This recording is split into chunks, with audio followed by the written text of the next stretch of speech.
e drammatico iter successivo all'armistizio dell'8 settembre, all'armistizio di Cassibile. Migliaia e migliaia di morti e di feriti, non solo a Cefalonia, ma anche nelle fasi successive di trasbordo di queste persone anche via mare. Ricordo che mi colpì molto il 1° marzo 2001 Carlo Azeglio Ciampi, che in termini risonanti, quasi a riscuotere un ricordo civile, una grande attenzione del popolo italiano, il discorso che Ciampi fece proprio relativamente a quell'episodio drammatico, e lo definì in quell'occasione il primo atto della Resistenza, e lo definì anche tragedia e gloria della divisione Acqui, perché proprio quella divisione era protagonista di questo, della presenza in Grecia e poi di quello che è avvenuto successivamente.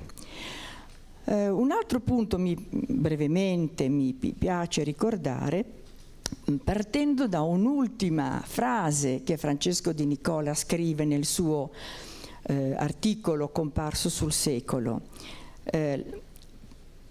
ricordando come anche Sandro Pertini abbia chiuso in termini alti, anzi abbia presentato in termini alti uno dei volumi di Marcello Venturi, Bandiera bianca, Cefalonia, ma dice in queste ultime parole Francesco De Nicola: con Marcello Venturi la letteratura dunque aiuta a conoscere la storia, ed è una frase che riguarda l'opera letteraria di Venturi non soltanto per il libro che ho appena citato, ma anche per molti altri suoi lavori che lo hanno accompagnato nella sua vita.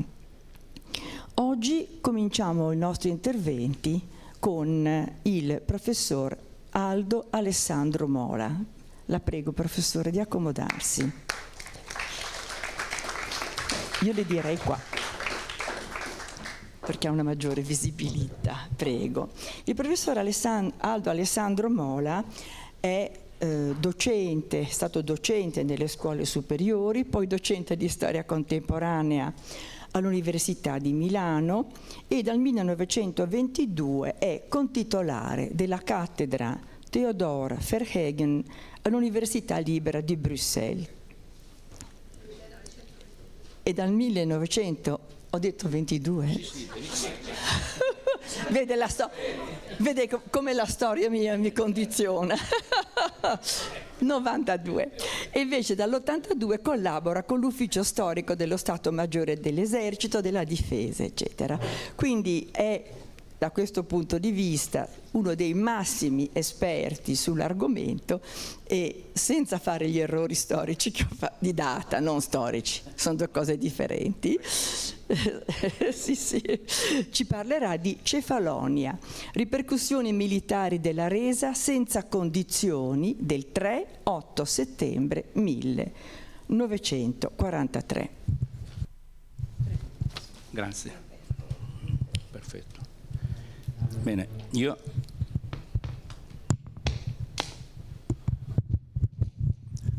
ringrazio vivamente i promotori di questo convegno per avermi invitato a svolgere un intervento introduttivo, sintetico, sulle vicende che si connettano alla tragedia di Cefalonia.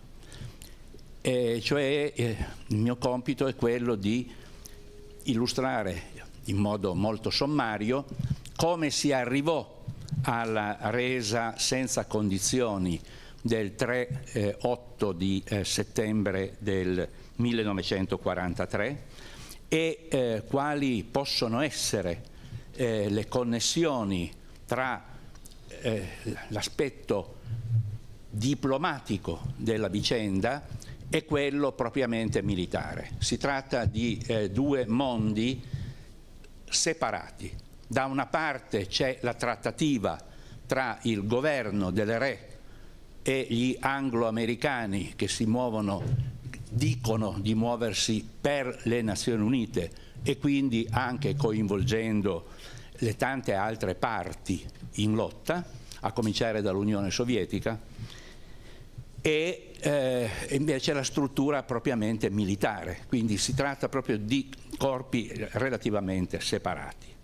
La prima riflessione che ritengo si debba fare per avvicinarci all'argomento è domandarsi se l'Italia il 10 di giugno del 1940 sia entrata in guerra avendo una visione strategica del conflitto in essere e di quello probabilmente futuro. In realtà questo progetto strategico non emerge dagli studi che sono stati compiuti sulla condotta militare del Paese. E quindi se si entra in una guerra, come già era accaduto nel 1915, nella previsione / illusione che la guerra termini entro pochi mesi, vuol dire che non c'è una visione propriamente strategica e si entra alleati di un paese, di uno Stato, la Germania, con la quale l'Italia confinava al Brennero, e si entra in un conflitto con una preparazione notoriamente modesta, con scarsi elementi a disposizione, perché in gran parte erano stati consumati, esauriti nella impresa d'Etiopia, poi nell'intervento in Spagna, e notoriamente, ed esiste un bellissimo volume pubblicato dall'Ufficio Storico dello Stato Maggiore dell'Esercito, notoriamente con una carenza oggettiva di mezzi militari, ma persino di divise. Esiste appunto, ripeto, un volume che documenta analiticamente le condizioni di quanti vengono mobilitati, i quali si trovano nello stato di dover magari avere solo i pantaloni della divisa senza la giacca o viceversa, di dover andare a dormire a casa perché non c'era posto nelle caserme, e questo accadeva sul fronte occidentale, cioè quello che sarà poi il teatro della battaglia delle Alpi occidentali, nella quale, come ben noto, l'Italia ha più perdite rispetto ai francesi, anche perché l'Italia entra in guerra con un, virgolette, ordine di battaglia che è osservazione difensiva, quindi si dichiara guerra con l'intenzione di non farla, cioè di sperare di non doverla affrontare. Questo è nei documenti del Comando Supremo, queste sono le direttive che vengono date alle diverse armate. Posto questa premessa e saltando rapidamente al 1943, il problema che si pone all'Italia dopo 2 anni di partecipazione al conflitto è ormai chiaramente come uscirne. Dal dicembre del 1942 è evidente che l'Italia non è più in condizione non solo di combattere, ma di poter compartecipare a quella alleanza alla quale ci si era uniti anni addietro. E questo interrogativo viene posto dal re Vittorio Emanuele III ai propri principali collaboratori e quindi al nuovo comandante supremo, il generale Vittorio Ambrosio, viene posto agli alti gradi militari ed è anche un interrogativo che si pongono i componenti della gerarchia del regime, quindi i componenti del Gran Consiglio del fascismo. E la riflessione che fanno gli uni e gli altri non è convergente, si tratta di 2 direzioni parallele e destinate a separarsi. Adesso non c'è il tempo per affrontarle analiticamente, ma andando alla sostanza di quanto effettivamente accade, i componenti del Gran Consiglio del fascismo dall'inizio del 1943 e in modo più accelerato dalla primavera, si trovano e convergono infine nel progetto di salvare se medesimi. E arriviamo quindi al 25 luglio, che è poi la data nella quale si manifesta questa loro intenzione. Dall'altra parte, il problema che si pone Vittorio Emanuele III è quello invece di rimuovere il regime fascista quale precondizione per uscire dalla guerra. Quindi, mentre i gerarchi pensano al proprio futuro, il re ne ha una visione, un progetto totalmente separato e opposto, anche se nella storiografia o nella narrazione vengono mescolati insieme, non a beneficio della chiarezza e della comprensione degli eventi di cui sto sinteticamente parlando. Che cosa enuncia il documento approvato dalla seduta del Gran Consiglio del pomeriggio del 24 di luglio e con conclusione verso le 2 di notte del giorno successivo, il 25 di luglio? Chiedere alla maestà del re, cito le parole, di assumere la guida delle forze armate secondo il dettato dello statuto. Questo voleva dire scaricare sul re la responsabilità della sconfitta, perché oramai era chiarissimo, gli anglo-americani erano sbarcati in Sicilia e avanzavano affrontando una resistenza molto forte anche di reparti italiani, ma soprattutto di quelli che i tedeschi avevano inviato, perché i tedeschi avevano capito perfettamente che la caduta della Sicilia avrebbe assicurato agli anglo-americani una base al centro del Mediterraneo dalla quale avrebbero potuto operare sullo scacchiere anche del Mediterraneo settentrionale. Ora, il problema che si pone per i componenti del Gran Consiglio è di chiedere al re di mostrarsi quale si era presentato in passato, secondo loro, come il monarca fascista, il monarca del fascismo. Questo è in tutti gli appunti di verbale che abbiamo a disposizione dei vari gerarchi che intervengono, da Bottai in particolare, a Grandi e agli altri. Cioè, in sostanza, da parte del Gran Consiglio si tratta di salvare il regime. Ora, il progetto del re è, come ho detto, esattamente opposto. Per il re il 25 luglio è un inciampo, perché da tempo, insieme con vertici militari, aveva progettato quello che era a sua disposizione, e cioè la revoca di Mussolini come capo del governo e la sua sostituzione con un uomo di fiducia, che non vuol dire riporre piena confidenza. Il sovrano non aveva molto da scegliere, quindi doveva trovare un militare che fosse disponibile a farsi carico della guida del governo. E questo militare è il maresciallo Pietro Badoglio, il quale aveva fatto sapere agli inglesi di non considerarsi più leale nei confronti della monarchia sabauda e che era pronto anche a reggere il governo in una visione completamente diversa, quindi era disponibile anche per un regime di tipo diverso. Quindi ci sono molti giochi in campo in quel momento.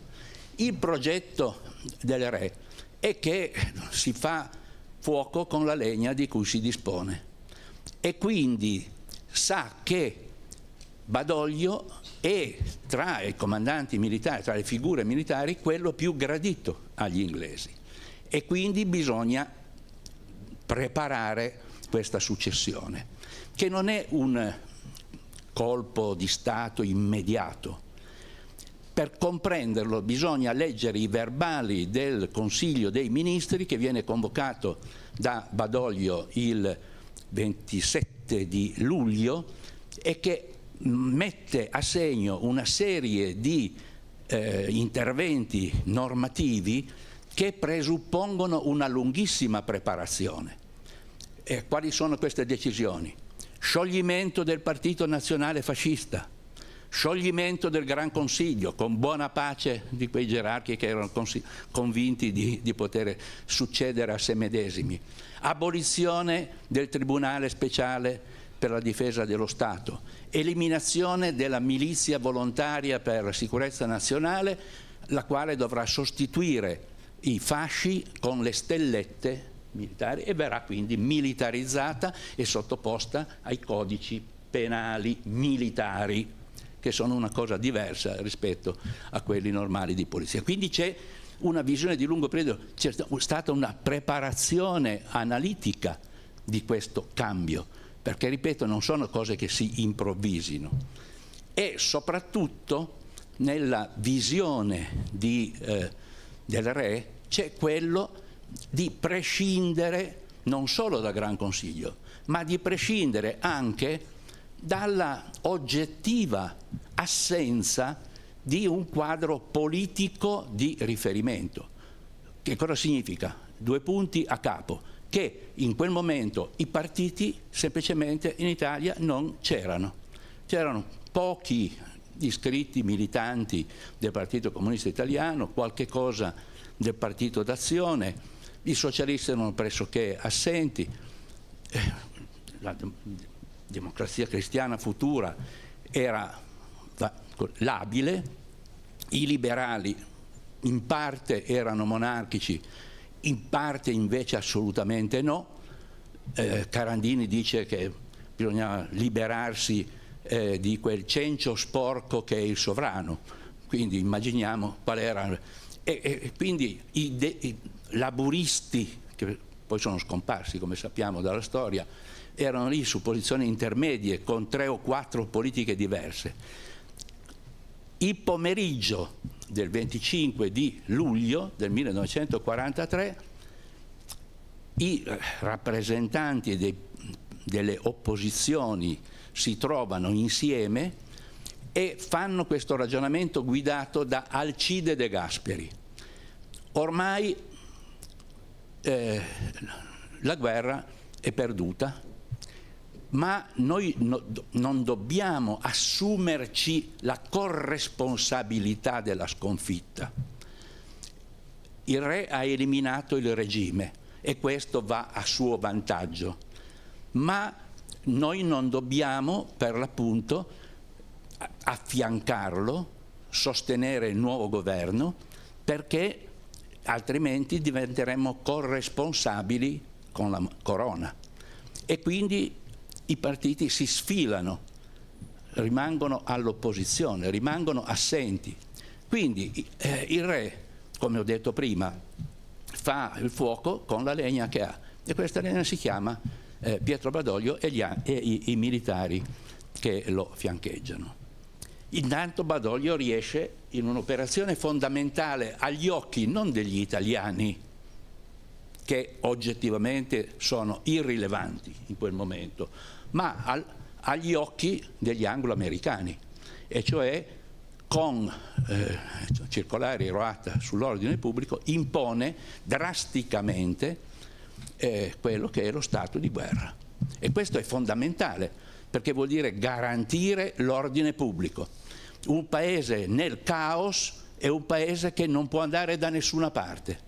Ora, l'obiettivo del sovrano è quello di arrivare a una, virgolette, trattativa per portare l'Italia fuori dalla guerra, che è un'operazione estremamente complessa, perché con la conferenza di Casablanca del gennaio 1943, su pressione di Stalin, le, virgolette, Nazioni Unite avevano concordato che i paesi con i quali le Nazioni Unite medesime erano in guerra dovevano accettare la resa senza condizioni, che non vuol dire quindi l'armistizio.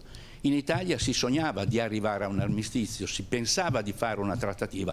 Ora non c'è spazio per alcuna trattativa, c'è semplicemente da accettare, o meglio sperare di potersi arrendere. Quindi il problema vero è quello, sperare di potersi arrendere, non quello di arrendersi neppure. Quindi è molto più complesso di quanto solitamente si racconti. In sintesi, qual è quindi l'obiettivo che ci si pone?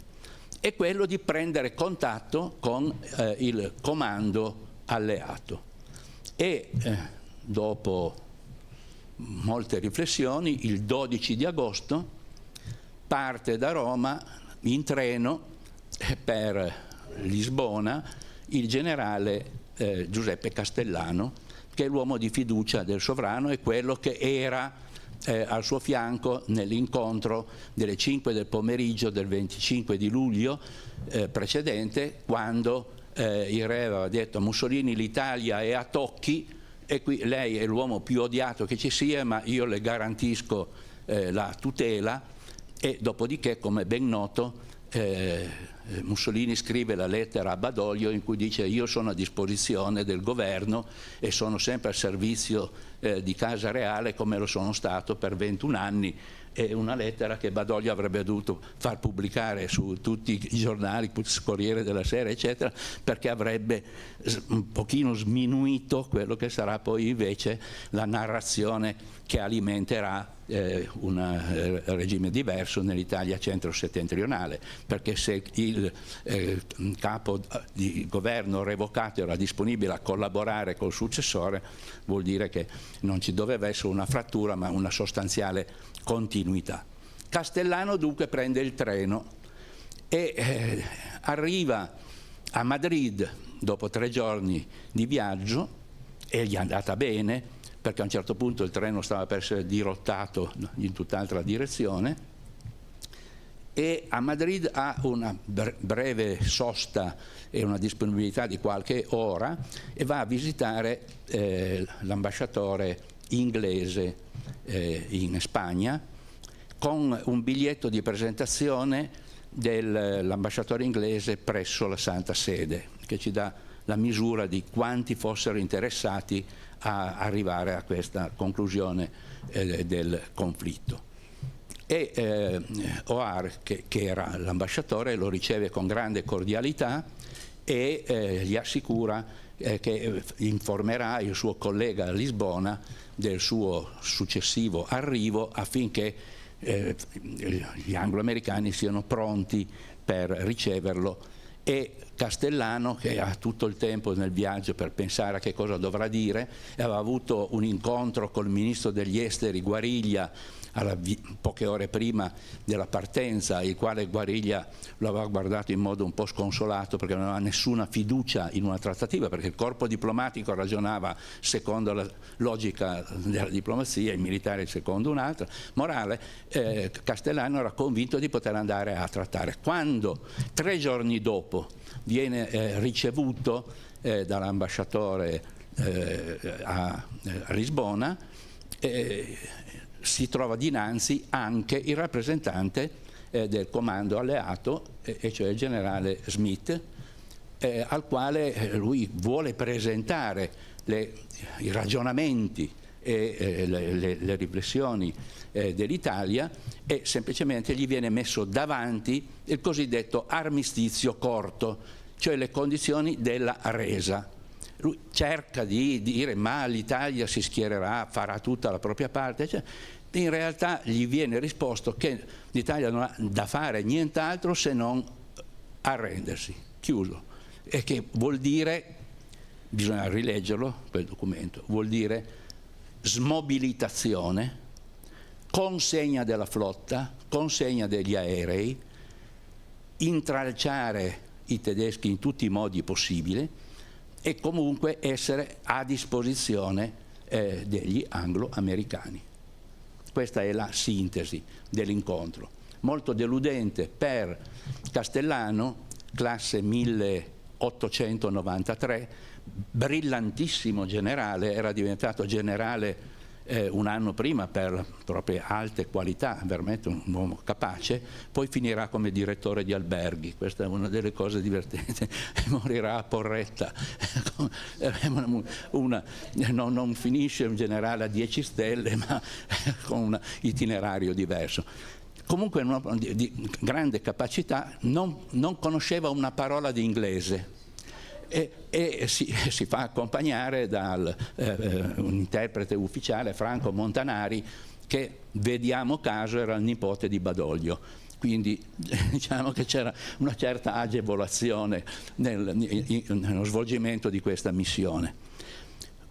Con le condizioni di resa in tasca rientra in Italia e impiega 3 giorni, come ha impiegati 3 ad andare, ne impiega 3 a tornare, e arriva a Roma il 27 di agosto, il 28 viene ricevuto dal generale Ambrosio e poi riferisce a Badoglio e comincia la riflessione sul che cosa fare, anche perché gli anglo-americani avevano detto in modo chiaro che l'Italia doveva rispondere alla non offerta ma al diktat della resa entro le ore 24 del 30 di agosto. Diversamente erano pronti 500 bombardieri per colpire nuovamente non solo Napoli come avevano appena fatto, ma di colpire Roma. Vorrei ricordare che Roma non è stata bombardata solo a luglio, Roma venne bombardata anche ad agosto, ma è un bombardamento di cui generalmente non si parla, perché era un bombardamento pedagogico, cioè si voleva far capire qual era esattamente la condizione che loro avevano in mente. Del resto il generale Smith era stato estremamente chiaro con Castellano. Roma non è mai stata riconosciuta come città aperta. Gli anglo-americani hanno sempre detto che si riservavano di colpirla quando necessario.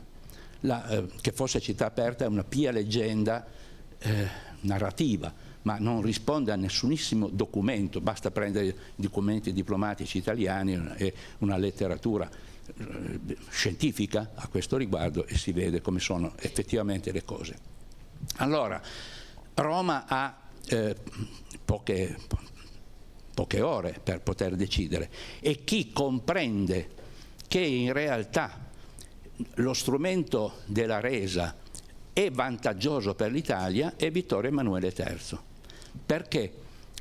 Perché si parla della resa del governo del re, il che vuol dire che si riconosce lo Stato di Italia, il che vuol dire che si riconoscono le istituzioni, il che vuol dire che il re non sarà più definito il piccolo re idiota, come si scriveva sui giornali anglo-americani, ma è quello che è responsabile di dover tener fede alla resa. Quindi è per questo che il re è importante agli occhi degli anglo-americani, perché vuol dire la lealtà da parte della flotta, di tutte le forze armate, della struttura dello Stato, che vuol dire quindi la burocrazia, vuol dire i prefetti, vuol dire una grande macchina e vuol dire quel sentimento diffuso che si era manifestato a favore della figura della monarchia, se non del sovrano,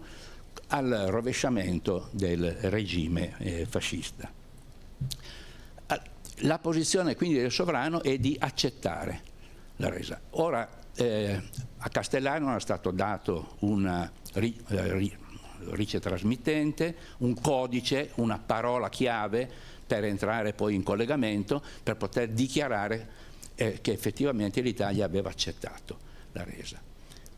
Partì allora in aereo Castellano da Roma per Termini Imerese, l'aereo viene affiancato da caccia anglo-americani che cercano di salvaguardarlo perché è lui che deve andare a trattare, quindi viaggia sotto scorta dei vincitori, arriva a Termini Imerese, viene portato per un primo colloquio, gli si ribadiscono le condizioni, torna a Roma, è una vicenda estremamente complicata, eccetera, cerco di arrivare al dunque, riparte poi per la Sicilia con previa la dichiarazione di accettazione, e si tratta di andare a firmare lo strumento, perché a un certo momento occorre formalizzarlo.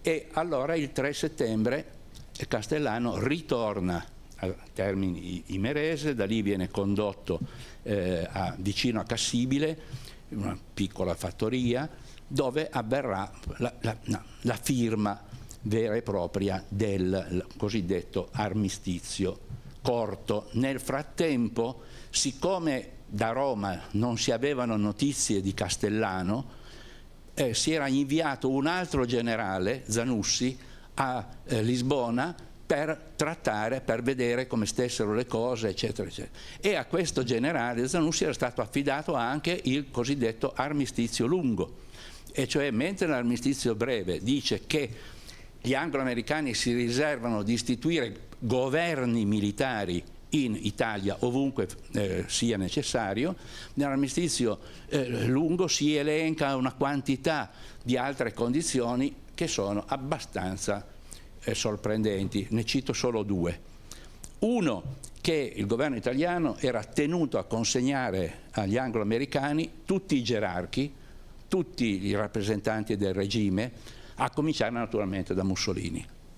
Uno. Due, che tutti gli italiani che avessero collaborato per la caduta del regime fascista erano da considerare encomiabili e non dovevano essere perseguiti in alcun modo, che voleva dire la legittimazione del cospirazionismo politico, eccetera, eccetera. Quindi tutti hanno capito esattamente quali erano due grosse condizioni aggiuntive del cosiddetto armistizio lungo. Castellano, quando arriva il 3 di settembre, si presenta senza le credenziali del governo, e quindi gli anglo-americani dicono: ma noi veramente vogliamo che la cosa sia chiara. E quindi allora avviene un ulteriore scambio tra il luogo della firma e Roma, e finalmente Badoglio gli manda l'accreditamento formale perché possa firmare questa benedetta resa, cosa che avviene intorno alle 5 del pomeriggio del 3 di settembre. Quali erano le precondizioni immaginarie di Castellano, di Badoglio e altri? Ebbene, la richiesta, che era sottintesa anche nella cosiddetta dichiarazione di Québec del 18 di agosto del 1943, la richiesta che gli anglo-americani sbarcassero a nord di Roma e più o meno sulla costa romagnola. Erano stati indotti a crederlo dalla appena citata dichiarazione di Québec, nella quale si diceva che gli italiani dovevano inviare immediatamente le loro navi da Genova, dovunque fossero, nel Mediterraneo settentrionale, Venezia e così via, a sud di Rimini e di Livorno.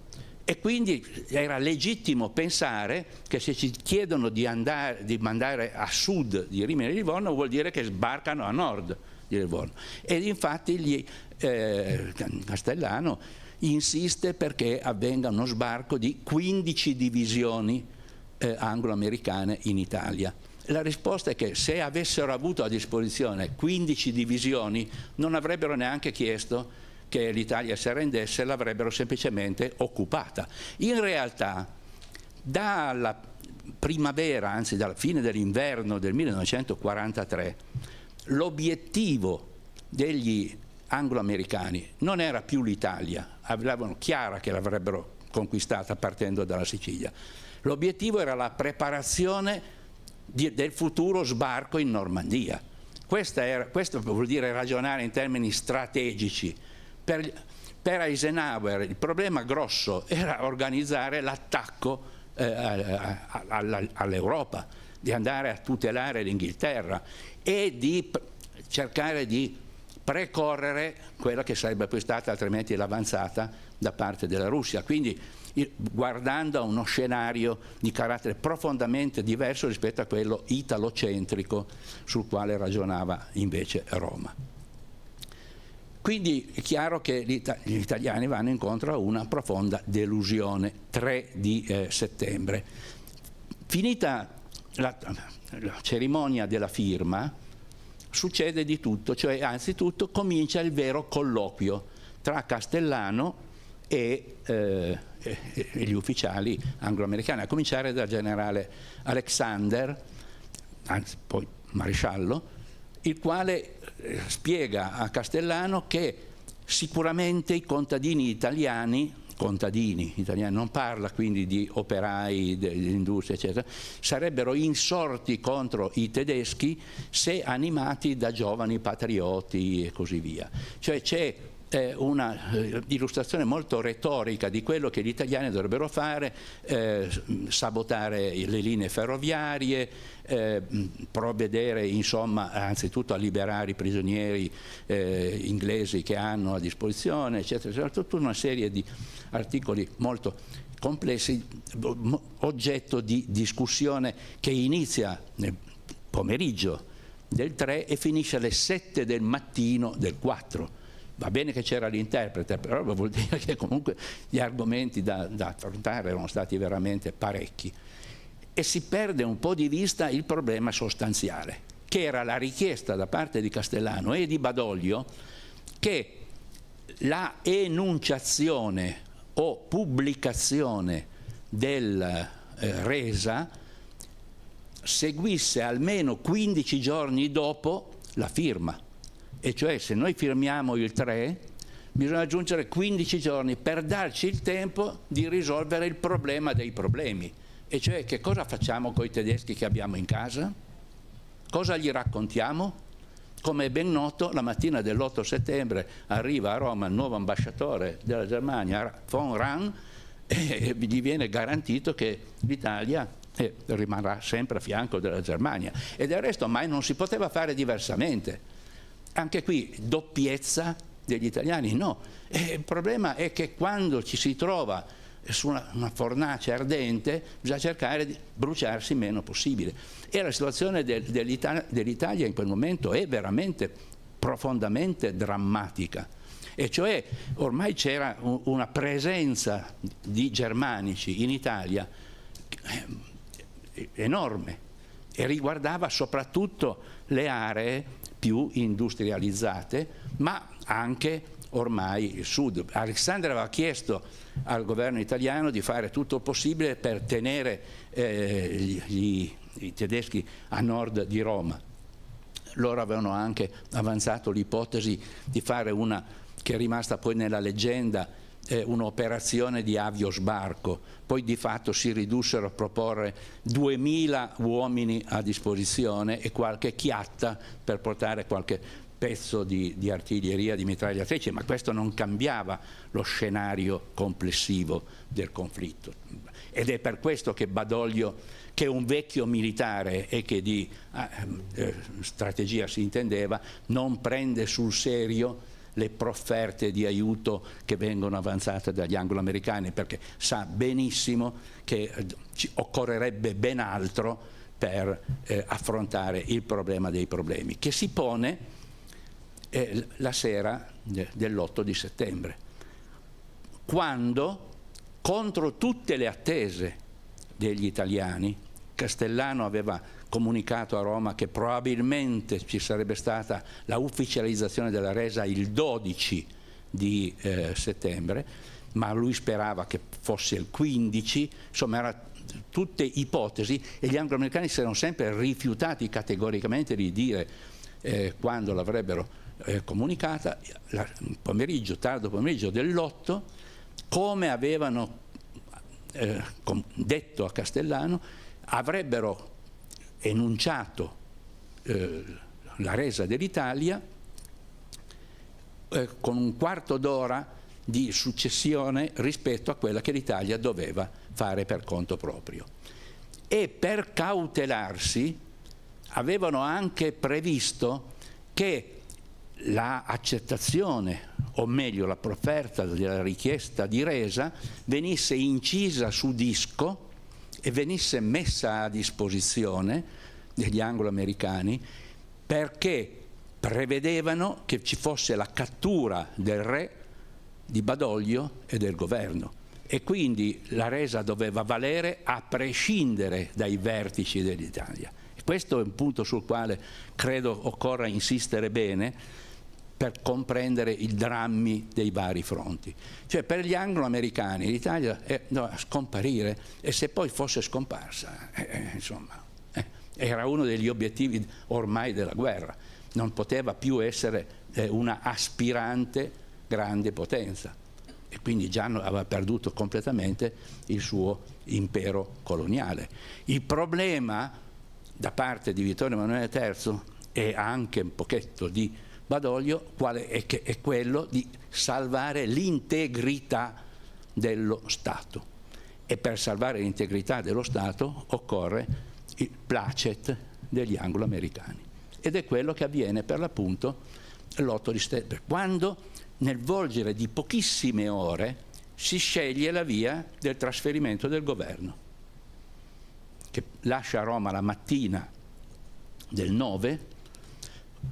Non è un corteo di macchine, esce un'automobile, innanzitutto quella del re, poi una successiva col principe ereditario, poi un'altra, eccetera, eccetera, alcune automobili con lo stendardo bene in vista, quindi non è una fuga, perché uno quando scappa non mette la bandiera, non corre col vessillo, semplicemente è un corteo. Del resto i tedeschi sono stati colti di sorpresa. Una delle grandezze dei fatti che sto sinteticamente ripercorrendo è che per una volta tanto in Italia si mantenne il segreto. Misteriosamente nessuno sapeva della firma dell'armistizio, ed è veramente una cosa prodigiosa, perché è quello che consentì quantomeno l'allontanamento da Roma e quindi la salvaguardia delle istituzioni e formalmente del futuro del paese. Certo, con delle distrazioni incredibili. Ad esempio, nessuno in quel momento, mentre si lasciava Roma, nessuno si occupò della sorte di Mussolini, che viene liberato, come ben noto, dal Gran Sasso il 12, e quando il re e il governo, eccetera, stavano arrivando nelle Puglie e stavano avviando una macchina di ricostruzione dello Stato che è documentata nei faldoni che si conservano nell'archivio centrale dello Stato, quando Badoglio manda a comprare 2 risme di carta, un tampone per il bollo, per poter cominciare a emanare qualche direttiva che deve avere naturalmente il bollo dello Stato, la continuità. Ecco, in una situazione di spaventosa difficoltà oggettiva, materiale. Tutto questo ci aiuta a capire il retroterra della tragedia di Cefalonia, perché la direttiva che viene data dopo l'8 di settembre, dopo il 9 di settembre, alle forze armate è quello di rispondere ad attacchi nemici, né più e né meno. Poco prima era stato dato l'ordine al generale comandante della Quarta Armata di rientrare in Italia dalla Provenza. E questa è un'operazione che si tradurrà, come è noto, nello sbandamento della Quarta Armata. Quando arriva in Italia, la direttiva che il generale Vercellino dà è quello: tutti a casa. Ma, e io ho avuto l'onore di conoscerlo personalmente, fa scrivere dal proprio ufficiale di comando l'ordine di scioglimento. E perché è importante? Perché diversamente tutti i militari della Quarta Armata sarebbero stati dichiarati disertori. E invece con l'ordine di scioglimento possono rientrare nelle loro case. E questo è, la persona di cui parlo era un ufficiale degli Alpini, Aldo 40, che fu poi uno dei comandanti delle brigate di Giustizia e Libertà, uomo di grande valore personale, cugino di Dante Livio Bianco, uno dei leggendari comandanti militari di Giustizia e Libertà, e persone consapevoli di cos'è lo strumento bellico e quali sono le regole della guerra e quali sono le conseguenze che possono derivare da una trattativa condotta nei modi affannati di cui ho detto. Ed è in quello scenario, e concludo, che si verifica la tragedia di Cefalonia, perché gli ordini che vengono mandati al generale Gandin sono quantomeno opachi, e cioè la richiesta di resistere comunque, resistere in armi.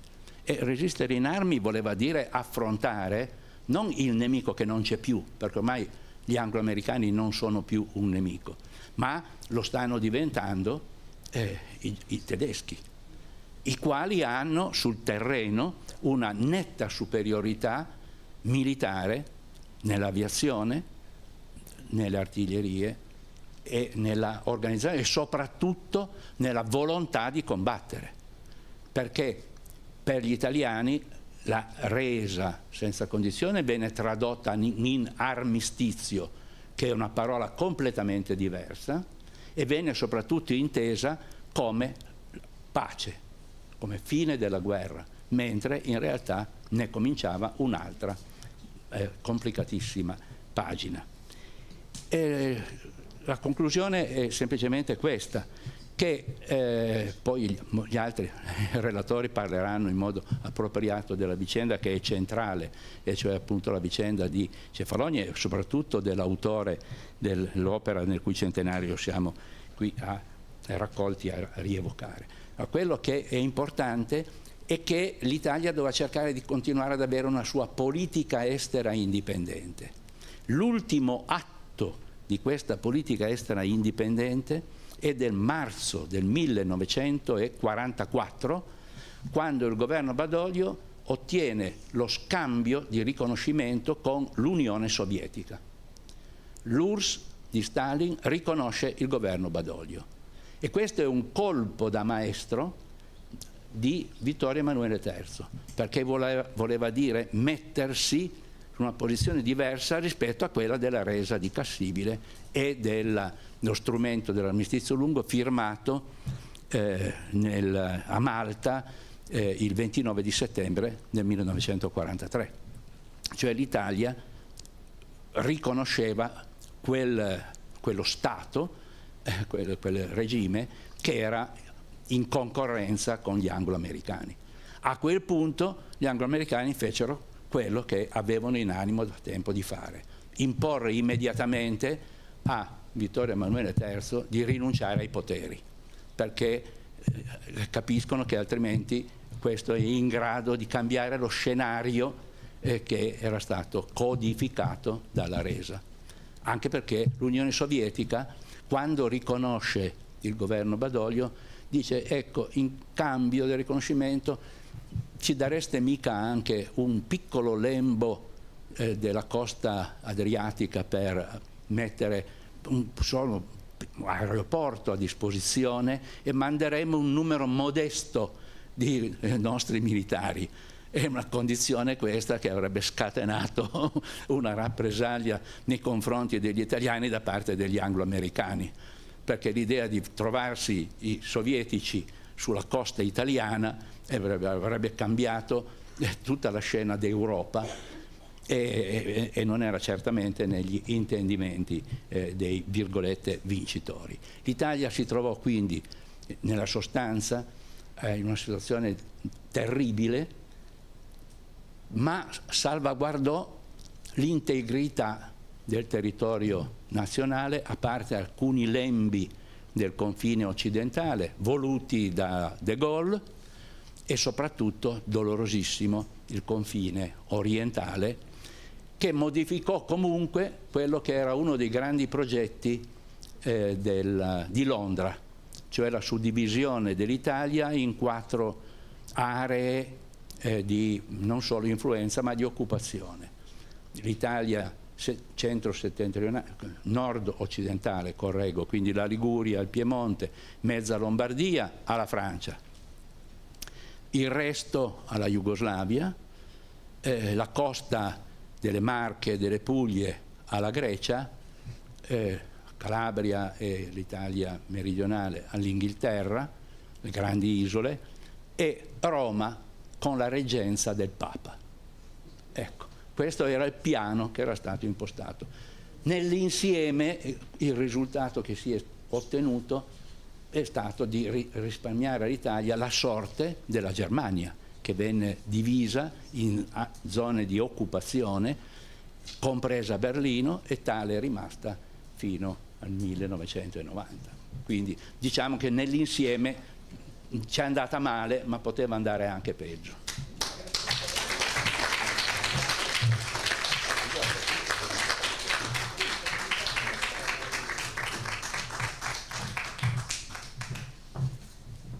Allora, ringraziamo il professor Mola che ha, come dire, non solo esposto in maniera chiara un tema davvero complesso e anche controverso, ma mi pare che si possa considerare che studiare con cura, intelligenza, con il distacco richiesto a uno storico di vaglia come il professor Mola, ebbene tutto questo porta a delineare con maggiore chiarezza degli eventi che spesso sono misconosciuti o mal riferiti e che vanno a comporre un calderone di componenti fra loro indistinte. Certo, i temi illustrati, devo dire, ci richiamano anche elementi di attualità. Quando lei ha parlato di approssimazione nell'entrata in guerra o di domanda del come uscirne, credo che questa sia una domanda che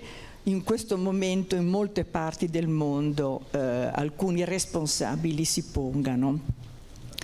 E, come dire, è un invito anche a vedere affinché ancora oggi noi vediamo le questioni internazionali in termini ampi e non locali o localisti, come spesso, sempre più localisti, una cattiva stampa ci pone e ci invita a fare. E devo dirle anche che quella figura dei Savoia, come lei ha illustrato, va un po' contro un'opinione diffusa, no?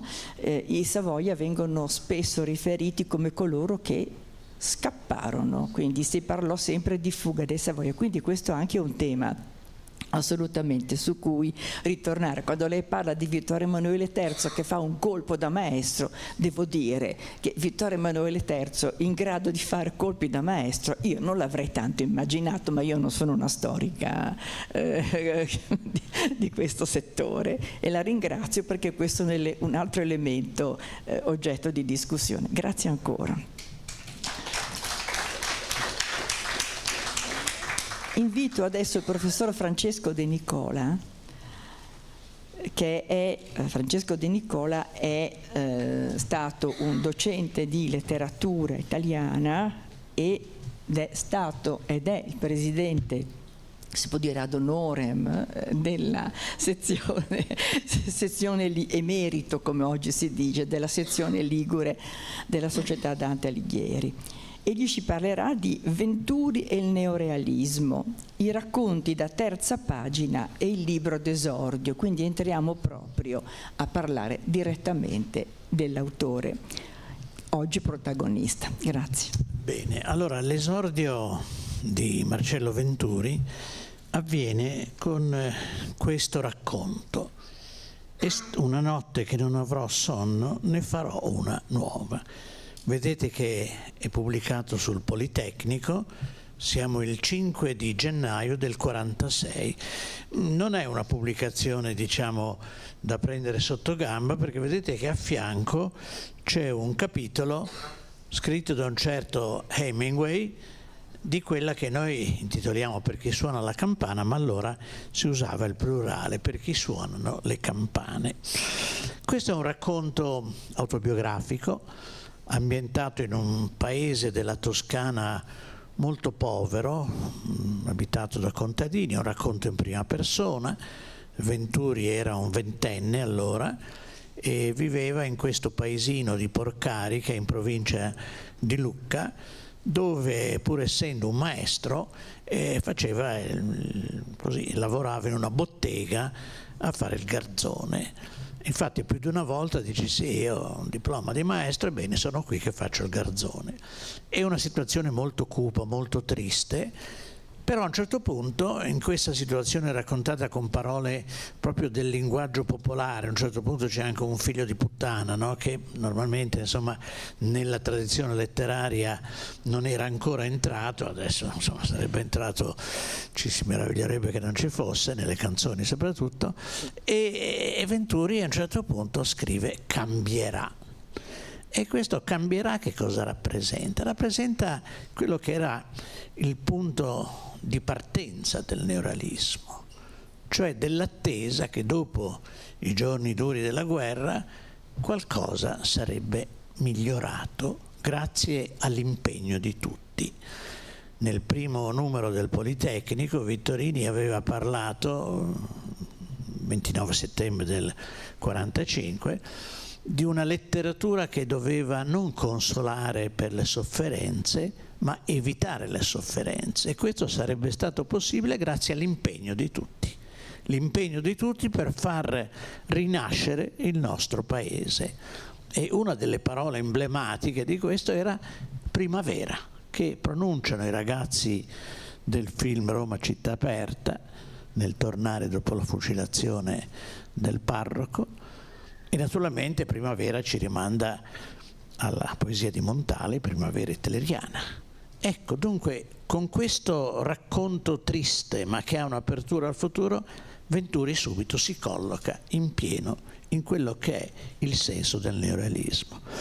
Bene, Venturi viene presentato da Vittorini come un altro giovane che non ha mai pubblicato un rigo, un altro scrittore del Politecnico. Cosa vuol dire questo? Vuol dire che nei numeri successivi al primo, più di una volta Vittorini aveva esortato i giovani a mandargli degli scritti. Giovani che non avessero mai pubblicato, avessero questo interesse per scrivere, ma soprattutto per documentare i tempi recenti. Ora, Venturi era, come vi ho detto, un maestro, figlio di un capostazione, come anche Vittorini, come anche Quasimodo, e aveva un padre che però aveva l'attenzione per la letteratura contemporanea, in particolare per la letteratura nordamericana, che arrivava ancora in Italia alla fine degli anni 30, perché spesso rappresentava i problemi dello Stato democratico per eccellenza, come si chiamava ora, forse adesso un po' meno, e quindi ecco che c'era questa consapevolezza del mondo degli Stati Uniti, dove c'erano i contrasti tra il nord e il sud, dove c'era dunque, come nei romanzi di Faulkner, per fare un esempio, non Hemingway, che come sapete Hemingway era stato messo all'indice perché in Addio alle armi aveva presentato un soldato italiano tutt'altro che portato al combattimento e a quello che doveva essere il modello del fascismo. E allora ecco che a questo punto Vittorini poi riesce a recuperare anche l'antologia americana, che era una raccolta di racconti molto belli, indubbiamente, tradotti alcuni anche da Montale, che però poi la censura aveva in qualche modo ridimensionato, tant'è vero che uscirà poi non con la prefazione di Vittorini, che pure l'aveva fatta questa antologia, ma con quella di Falqui, che era stato in qualche modo, no, di Cecchi, che era stato in qualche modo un po' più tenero nei confronti di questa antologia. Bene, Vittorini dunque si trova a ricevere delle lettere di Venturi che accompagnano dei racconti, a seguito proprio di questo incitamento continuo ai giovani a scrivere.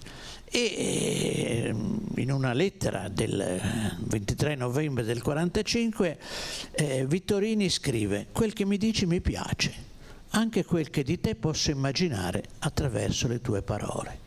Il tuo racconto è buono, mi sembra che tu possa e debba continuare. Come vedi, te lo dico sinceramente. Cosa c'era di buono in questo racconto? C'era questa abitudine, che poi sarà la caratteristica principale di Venturi, di affrontare anche gli argomenti, in questo caso più penoso, in seguito anche più drammatici, con un velo di ironia e un velo di lirismo. E questo era abbastanza inconsueto. Bene, Vittorini riceverà altri racconti e in particolare vi cito rapidamente quello che si legge in un'altra lettera sempre del 45.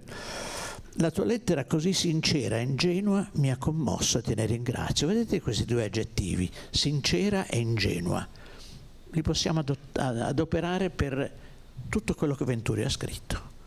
Venturi è stato sincero, non aveva obiettivi, non aveva etichette se non per un certo periodo che poi abbandona. Ingenuo perché? Perché certo c'era il correre dietro a un modello, ma Venturi questi modelli li ha sempre ignorati. E poi, nella successiva lettera, tanto colpito da Venturi, Vittorini dice: nel numero di Natale esce dunque il tuo primo racconto inviatoci. Non uscirà, ma questo non ci deve meravigliare, perché uscirà soltanto in gennaio e sarà quello che vi ho indicato poco fa. Bene, dopo questo primo racconto, che in effetti non ha è ambientato nel dopoguerra, solo dopo 2 mesi uscirà il primo racconto partigiano di Marcello Venturi. Una notte che non avrò sonno è questo titolo, Estate che mai dimenticheremo è il primo racconto sulla Resistenza. Anche qui ambientato in un mondo povero di contadini di campagna che si vedono in qualche modo oggetto della violenza gratuita di un soldato tedesco, e allora, anche se loro non sono nessun reparto combattente, sono al di fuori di quello che è la vera e propria chiamiamola guerra civile come era, ecco che anche questi contadini decidono di imbracciare anche loro un fucile per partecipare alla Resistenza. Ecco, inizia qui la carriera di Venturi, narratore della Resistenza, e poi dal Politecnico passerà ai giornali, in particolare all'Unità, alle 4 redazioni dell'Unità, Genova, Torino, Roma e Milano. E qui è opportuno, credo, sottolineare l'importanza che ha avuto la stampa nel favorire la narrazione. Ora, voi sapete che dopo la liberazione, quindi dopo il 25 aprile del 45, tornano nelle edicole i giornali. A Genova pensate che nei giorni successivi al 25 aprile se ne stampano ben 8 quotidiani, un po' più di adesso direi, ecco. E sono i rappresentanti dei vari esponenti del CLN, più quello della Chiesa, più il lavoro. Ebbene, pensate che nel primo numero dell'Unità del 25 aprile, in prima pagina c'era una poesia. Insorgete, sapete che Genova, adesso non sto a fare la storia di Genova del 25 aprile, e si solleva proprio il 25 aprile col patto, con la resa in questo caso di Meinold dei tedeschi. Bene, dopo 3 giorni sul Corriere Alleato, che è un altro giornale appunto, come dice il titolo, degli alleati, ancora ci sarà una poesia. Il Corriere Alleato poi diventerà il Corriere del Popolo, dove tra l'altro debutterà un giornalista che si chiamava Piero Mignanego, che poi sarà Pierottone. Va bene, a questo punto abbiamo una ricchezza di pagine letterarie. Voi direte, ma come, i giornali erano un foglio? In realtà la stampa doveva contare sulla carta, che aveva dei costi molto alti, però la domenica i fogli erano 2, e allora c'era il ritorno della terza pagina. E la terza pagina era occupata sempre da racconti sulla storia recente, sulla Resistenza, sulla lotta partigiana. Quindi la stampa sicuramente ha avuto il favore degli scrittori. Perché? Perché era più facile ovviamente pubblicare su un giornale che non su un libro, che richiedeva costi, e poi i libri erano soprattutto nell'immediato dopoguerra libri di storia, libri che raccontavano le vicende accadute realmente, ma la narrativa non aveva grande richiamo. Basti pensare al fallimento del romanzo di Vittorini, Uomini e no, che pure Vittorini era il più conosciuto degli scrittori italiani, che ottenne circa 5.000 copie vendute dalla sua pubblicazione sino alla fine del 1945, ed ebbe anche delle recensioni all'interno delle stesse unità, ma questa era una caratteristica diffusa, favorevoli e sfavorevoli. Quindi era il racconto il genere maggiormente preferito, sia dagli scrittori per la ragione che vi ho detto, sia dai lettori. Perché? Perché il racconto aveva un'impostazione di tipo storico. E il racconto faceva vivere vicende che forse i lettori avevano in qualche modo testimoniato, partecipato. Non c'era quello che il romanzo richiede, cioè una trama, i protagonisti, un'elaborazione. Il racconto era una stesura che doveva sembrare il più possibile immediata. E allora Venturi si inserisce in questa linea. Però il racconto resistenziale aveva uno schema abbastanza prevedibile, cioè doveva essere la celebrazione, o perlomeno l'informazione su quello che era stata la resistenza, il sacrificio dei giovani. E allora che cosa succedeva? Beh, intanto è innegabile che, come per i racconti della Prima Guerra Mondiale, raccontare il dolore è difficile senza cadere nella retorica. Perché? Perché naturalmente le vicende raccontate commuovono. È difficile nello scrivere frenare la commozione. E allora Venturi aveva trovato un modo del tutto suo di raccontare la resistenza, e cioè di partire da situazioni indefinite, generiche. In alcuni racconti non si capisce bene se il protagonista è un fascista o un partigiano. E allora questo, capite, che incuriosiva il lettore. E poi un po' alla volta la matassa si dispiegava e si arrivava alla fine, che era sempre una fine in attesa, anche perché, diversamente dalla maggior parte dei racconti partigiani, l'eroe non finiva ucciso, malamente trucidato, ma spesso trovava un'altra soluzione: si suicidava, pur di non confessare il nome di quelli che erano parti della sua opera, della sua attività. Questo, del resto, siamo a Palazzo Ducale, si può dire, era un principio della giovane Italia. E in effetti Jacopo Ruffini si suicida qua nei sotterranei di Palazzo Ducale, pur di non confessare coloro che erano suoi partecipi dell'insurrezione del 1933 contro i Savoia. Quindi questo principio del non confessare, del piuttosto uccidersi che non consegnarsi al nemico, Venturi lo mette in pratica. Ma c'è anche un bellissimo racconto di Roberto La paura sulla Prima Guerra Mondiale, dove un soldato che deve seguire altri compagni che sono stati mandati a conquistare una collina nella quale sono esposti al fuoco dei nemici austriaci, un soldato preferisce uccidersi da sé piuttosto che farsi uccidere. Questo è un tema che Venturi utilizza spesso per uscire dagli schemi. E c'è un altro elemento importante che troviamo anche in altri scrittori, cioè noi parliamo di resistenza, da una parte ovviamente i partigiani, dall'altra i fascisti tedeschi, ma in mezzo ci sono delle altre figure sgradevolissime, le spie. Venturi parla di racconti nei quali le spie sono i protagonisti. Spesso ci si dimentica di questo aspetto. Ecco, vediamo che all'interno di un genere Venturi crea una sua strada, ed è una strada ingenua, perché non vuole raccontare, celebrare nulla. Il titolo, appunto, che è stato prima ricordato dell'articolo Senza retorica, che non ho fatto io il titolo, quindi non ho nessun merito, anzi è bello, quindi ringraziamo il titolista del secolo. In Venturi non c'è nessuna ricerca di avere una popolarità che sarebbe facile, e allora i suoi racconti sono veramente richiesti in continuazione. Vi parlavo dell'importanza dei giornali. L'Unità di Genova nel luglio del 1946 bandisce un concorso. Ce n'erano molti concorsi allora, proprio per esortare a creare una nuova narrativa.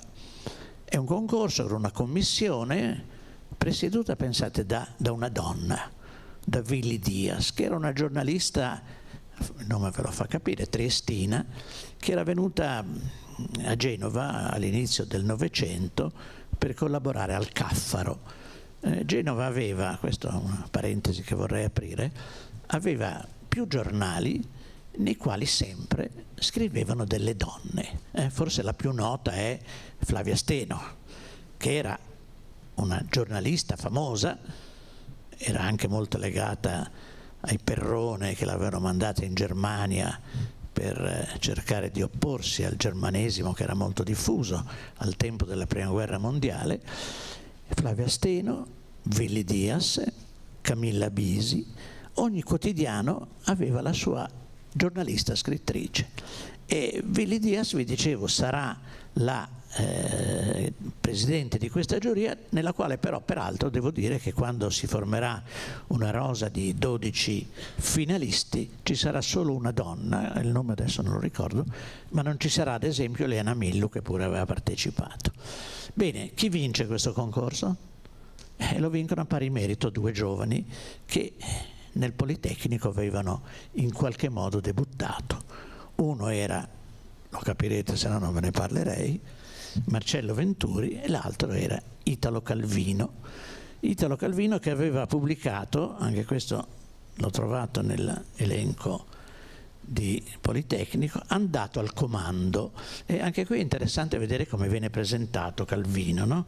Dice: come Mino Manerba, come Sasha Villari, come Marcello Venturi, Italo Calvino è un semplice lettore del Politecnico che mi ha mandato un racconto. Ora, come sapete, Vittorini aveva un po' la tendenza a essere uno scopritore di talenti, se volete un talent scout, così gli anglofili sono contenti. Bene, cosa aveva di caratteristica Vittorini? Cercava scrittori che in qualche modo gli assomigliassero.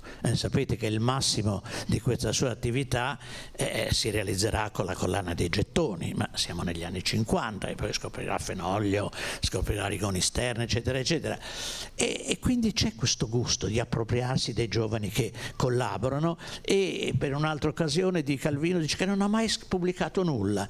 In realtà Calvino aveva non solo pubblicato dei racconti surreali bellissimi che quasi nessuno conosce, poi sono usciti postumi nel libro Prima che tu dica pronto, ma anche scriveva sulla Gazzetta di Genova nella redazione di Sanremo, quindi era uno scrittore. Anche Venturi aveva già pubblicato un piccolo racconto, però a Vittorini interessava molto appropriarsi di questi scrittori.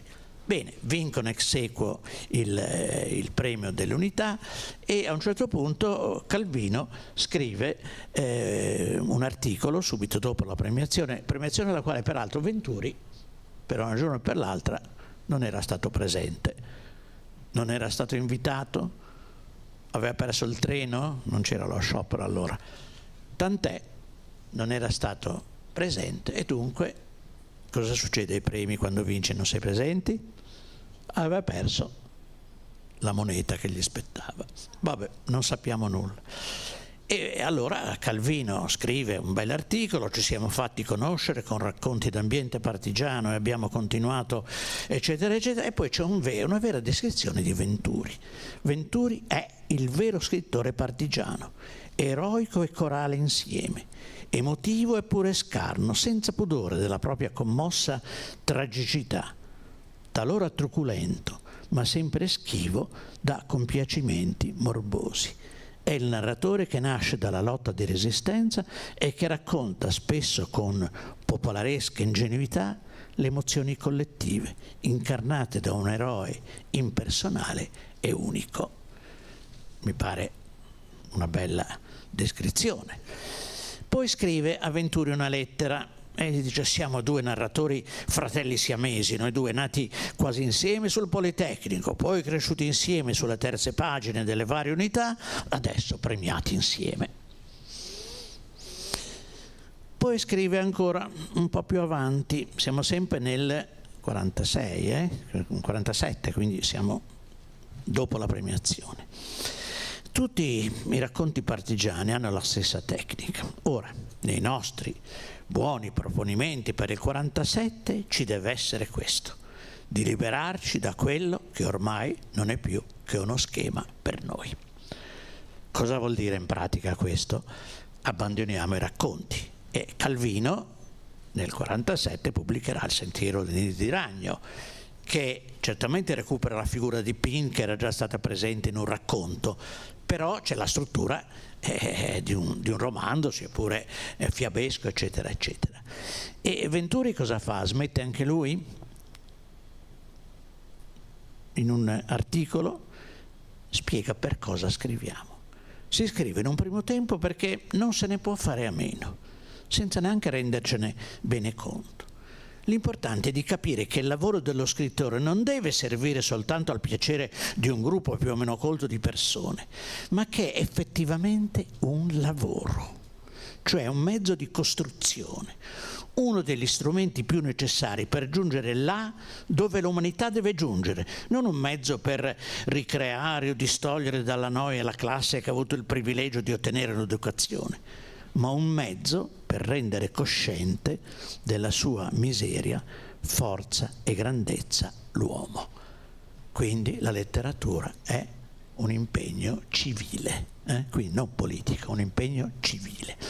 Ecco, Venturi quindi seguirà la sua strada anche quando comincerà a lavorare come redattore dell'Unità. Questo accade nel 1947, continuerà poi fino al 1957, dopo i fatti d'Ungheria, e dunque continuerà a scrivere racconti. C'è una bella descrizione di questa sua attività quando anche era giornalista. Contrariamente a quanto suggeriva Calvino, io continuo a scrivere racconti e abbozzi di romanzi con lo sparo finale. Scrivevo nel cuore della notte, nelle ore di insonnia, quando, spenta l'ultima eco della linotype e delle rotative, ritrovavo il silenzio di via Moscova.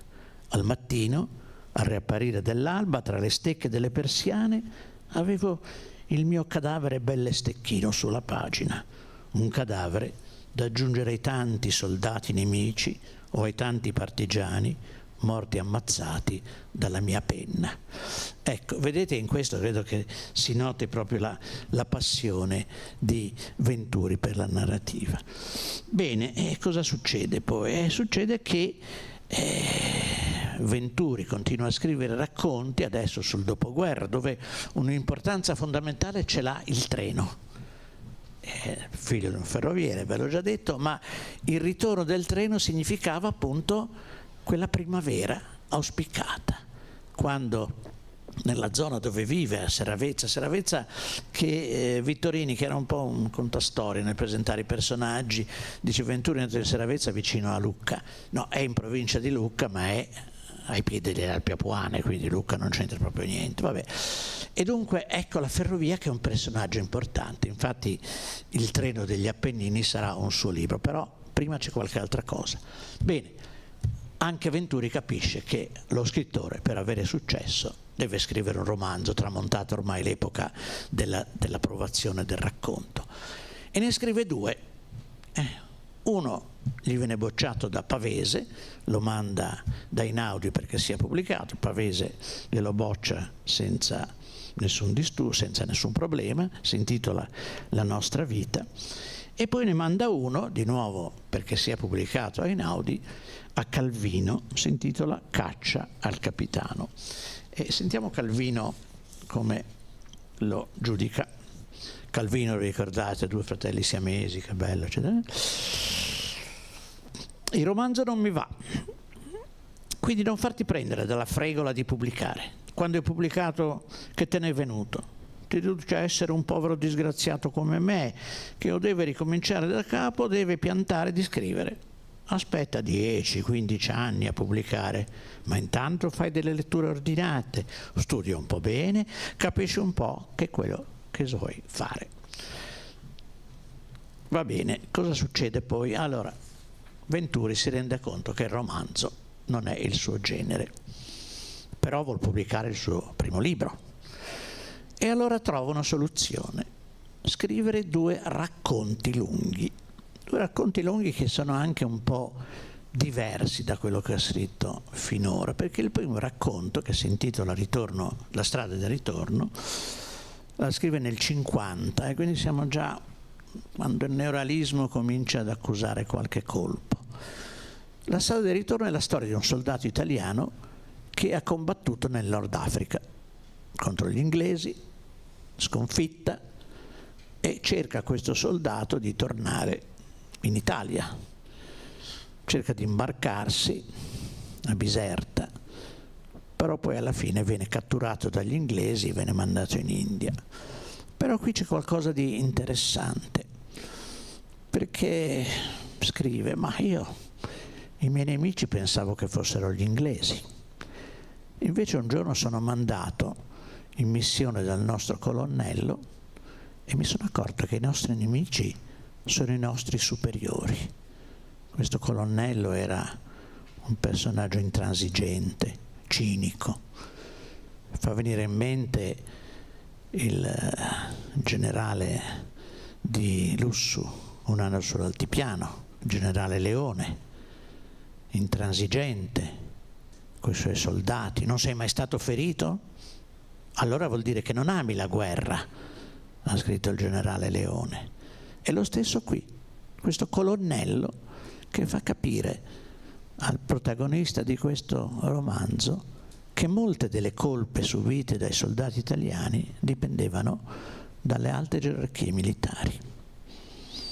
Il secondo racconto, che si intitola I fratelli, è quello invece di un soldato che dopo l'armistizio, la resa, come ci ha spiegato il professor Mola, ritorna dove è la sua famiglia, in Toscana, a Seravezza appunto, e a Seravezza poi entra in un reparto partigiano e qui gli affidano un compito. C'era un gruppo di camicie nere spietato che terrorizzava tutto il paese. Poi siamo nella zona, negli anni della strage di Sant'Anna di Stazzema, e a questo punto questo soldato reduce si mette a caccia del capo di questi fascisti, che si chiamava questo capo, aveva un nome tremendo, Cagnone, e gli dicono: guarda, lo trovi in questo locale di sera, lo vedrai che fa lo spiritoso con le ballerine. E lui si mette di nascosto la pistola in tasca, lo guarda prima da lontano, poi si avvicina e scopre che è suo fratello. Guerra civile. Cosa fa? Non gli spara.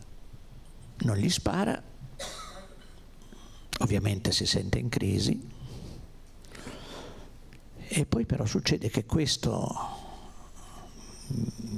personaggio spietato e la sua banda fanno un eccidio delle famiglie che l'avevano ospitato a Serravezza, e a questo punto non può che cambiare parere e si mette alla caccia del fratello. Lo trova? Non si sa. Ecco una delle qualità di Venturi: scrivere racconti nei quali la vicenda non ha la conclusione che si aspetta il lettore, che rimane sempre col fiato sospeso. Lo andrà a uccidere, lo troverà, si imbarcherà invece per la Sardegna per cambiare completamente zona e per togliersi dalla mente quest'obbligo che avrebbe. Rimane aperto, e questa è un'altra caratteristica della narrativa resistenziale. Se avete presente Una questione privata, no, c'è Milton che a questo punto scappa, non riesce, non andrà più a sentire se Fulvia lo amava o non lo amava, e a un certo punto è inseguito da una pattuglia di fascisti, scappa, corre, arriva alla soglia di un bosco, e cosa scrive Fenoglio? E cadde. Cadde perché era stato colpito ed era rimasto ucciso, o cadde perché gli altri non l'avevano raggiunto? Questa è una tecnica narrativa molto importante, perché lascia al lettore di scegliere la conclusione. cadde perché morto vuol dire che non saprà mai avere la verità. Cadde perché era stremato ma era ancora vivo, la ricerca può continuare. E ogni lettore dà la sua spiegazione. Bene, naturalmente Venturi completa questi due racconti e che cosa fa? Li manda a Calvino perché siano pubblicati nei gettoni. E Calvino, 16 marzo 1951, gli risponde: non ci siamo ancora. Il secondo dei due racconti è già un passo avanti. Ma proprio non ci siamo ancora, sei pieno di letteratura, non te ne accorgi, ma ogni frase ti salta fuori la letteratura. Fai una fatica terribile a dire qualcosa di davvero sentito e sincero. Vi ricordate invece cosa aveva detto Vittorini, no? Sincero. Bene, fai una fatica terribile. Al di fuori di quella cadenza, ora sentimentale, ora violenta, che ti piace troppo, ma che logora e posticcia. Va bene. Capite che Venturi non pubblicherà nei gettoni, ma pubblicherà da un editore romano, Macchia, che era di buona qualità, pubblica, 52, vince il premio Opera Prima Viareggio, tra l'altro per dire che era un concorso abbastanza serio. In quell'anno il premio Opera Prima per la poesia viene vinto da Caproni, anche se non era l'opera prima, però facciamo finta di niente. Va bene, cosa succede poi? Poi a un certo punto Vittorini viene a sapere questa cosa e che cosa gli dice? Gli dice qualcosa che un po' ci sorprende. Vittorini, che spesso incontrava in una libreria di Galleria Manzoni a Milano, mi chiese perché non l'avessi pubblicato con Einaudi. Quando gli spiegai che l'avevo mandato a Calvino, apparve piuttosto stupito. Mi disse che avrei dovuto darlo a lui. E così feci anni dopo con Il treno degli Appennini, che Vittorini mi pubblicò nei gettoni. Evidentemente l'amico fratello siamese forse era un po' cambiato. Bene, nei gettoni Venturi pubblica Il treno degli Appennini e nel risvolto di copertina, che era spesso nei risvolti Vittorini era uno stroncatore feroce. Ad esempio nel risvolto della Malora di Fenoglio dice che è un dilettante che cerca le parole in dialetto per attirare l'attenzione, che però insomma non va bene. E sulla scia di questo giudizio Venturi scriverà una stroncatura terribile alla Malora. E quando io a Marcello avevo detto guarda che io insomma Fenoglio credo che non sia l'ultimo arrivato, dice sì, forse mi dovrei un po' pentire di quello che ho scritto. Va bene. E Vittorini in sostanza dice che Venturi è stato il migliore, uno dei primi a seguire le strade indicate dal Politecnico e che con la stessa freschezza entusiasta del 45 ha ripercorso una strada risaputa ma carica di curiosità umana. In sostanza credo che Il treno degli Appennini sia il libro che segna la fine del neorealismo. Di solito si attribuisce questa conclusione a Metello di Pratolini, ma in realtà è anche giusto che sul neorealismo parli Vittorini, che l'aveva creato. Bene, cosa succede? Siamo alla fine, quindi non allarmatevi troppo. Venturi abbandona l'unità non nel 56 dopo i fatti di Budapest, ma continua a collaborare e questo gli permette nel 55 di fare un'altra esperienza molto interessante, cioè sapete che quando nasce la televisione nel 54 una delle prime attività che sono praticate sono le cronache sportive.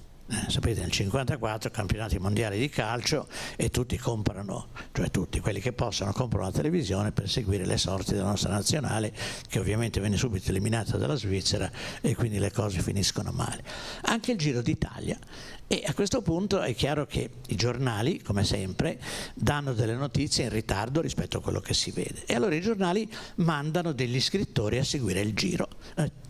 L'avevano già fatto nel passato con altri scrittori importanti, naturalmente vengono in mente alcuni nomi, Alfonso Gatto ad esempio, e altri ancora importanti. Venturi nel 55 segue il Giro d'Italia con una serie di articoli dal 14 maggio al 5 giugno del 55, che io poi ho raccolto in questo volumetto, che è delizioso, perché qui ritorna l'ingenuità di Venturi. Pensate che a un certo punto è nella stanza in cui Coppi si sta facendo massaggiare prima di una gara a cronometro e con molta tranquillità dice che stava assorbendo la bomba. Quindi cosa vuol dire? Che stava prendendo qualcosa che, diciamo in termini molto diplomatici, aiutasse a migliorare le sue prestazioni. Se usiamo termini meno diplomatici possiamo parlare di doping. Lui lo scrive tranquillamente, nessuno naturalmente fa nulla, però è una bellezza questa cronaca del Giro d'Italia, cui andrà 2 anni di seguito. Naturalmente è inutile dire che ci saranno delle ripercussioni di apprezzamento. Venturi si dedicherà al romanzo, arriveremo poi a Cefalonia attraverso alcuni altri, però esce nei primi anni 60, anzi esce dopo Cefalonia veramente, nel 65, questo libro Gli anni e gli inganni. Intanto vedete la copertina, c'è Marcello Venturi che credo rispetto ad Alain Delon avesse meno qualità di attrazione, perché era indubbiamente un giovane di una certa capacità di seduzione. Bene, qui ci sono tutti questi racconti. Ci sono i racconti partigiani, i racconti che precedono l'inizio della guerra, i racconti che seguono la guerra. Questa è la sintesi dell'attività di Marcello Venturi, Gli anni e gli inganni, il titolo già è abbastanza significativo, di quella che è stata per lui l'attività letteraria, credo, di maggiore importanza. In Italia si nominano, si apprezzano i narratori perché hanno scritto dei buoni romanzi. Nel caso di Venturi ci sono certo dei buoni romanzi importanti come Cefalonia, ma credo che sia uno dei maggiori narratori di racconti, qualunque argomento abbiano, proprio per quella sua caratteristica di sincerità che già Vittorini gli aveva riconosciuto. Grazie.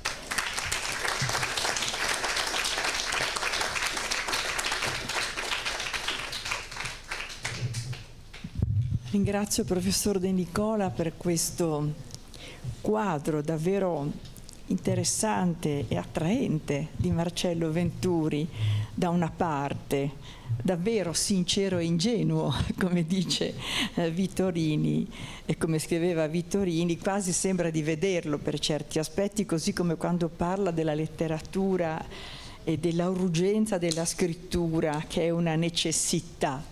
No? E d'altro canto anche da letteratura come impegno civile, il che ci ricollega a quanto ha detto all'inizio del ruolo della letteratura, ma anche della poesia in senso politico, nel senso alto del termine. Come siamo lontani oggi, per esempio, è vero, da questi temi. Ebbene, il prossimo relatore è il professor Pino Boero, accademico dell'Accademia Ligure di Scienze e Lettere, come anche il professor De Nicola. Il professor Pino Boero è stato docente, professore ordinario di letteratura per l'infanzia e letteratura di pedagogia della lettura. Ci parla oggi di Marcello Venturi da un'angolazione particolare. Infatti il titolo del suo intervento è Uno scrittore anche per bambini. E quindi grazie. Grazie. Cerco di fare, se va avanti questo, grazie, una premessa, diciamo, di tipo metodologico, e cioè uno dei criteri, a mio parere, per affrontare il tema della letteratura per l'infanzia e della letteratura per l'adolescenza è proprio quello di negare il suo stretto, intimo, la stretta e intima connessione con gli aspetti pedagogico-didattici. Cioè, parliamo di letteratura, è il primo termine rispetto all'infanzia, e letteratura deve valere. E parto da un grande della letteratura per l'infanzia, Gianni Rodari, che nel 1977, in un catalogo uscito a Monaco di Baviera, diceva: per me scrivere per i bambini equivale a fabbricare giocattoli. Dico per me perché non pretendo che altri si sentano a loro agio nella metafora. Dico per bambini perché non penso che occorra una letteratura speciale per ragazzi, tantomeno per i giovani. Personalmente, dai 12 anni in su, li lascerei tutti liberi di avventurarsi nell'oceano delle grandi letterature di tutti i tempi e di tutti i paesi, con le loro forze e con la loro curiosità. Gli editori, come del resto spesso fanno, potranno aiutarli a individuare subito certi scaffali, certi nomi e evitare perdite di tempo.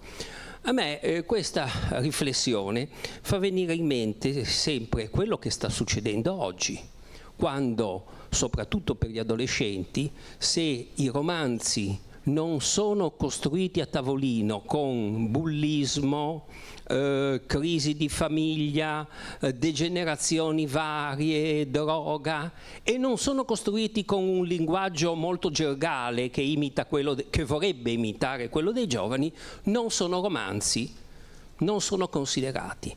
E invece la letteratura per adolescenti, per ragazzi, dovrebbe essere una letteratura che guarda allo stile, che guarda alla scrittura.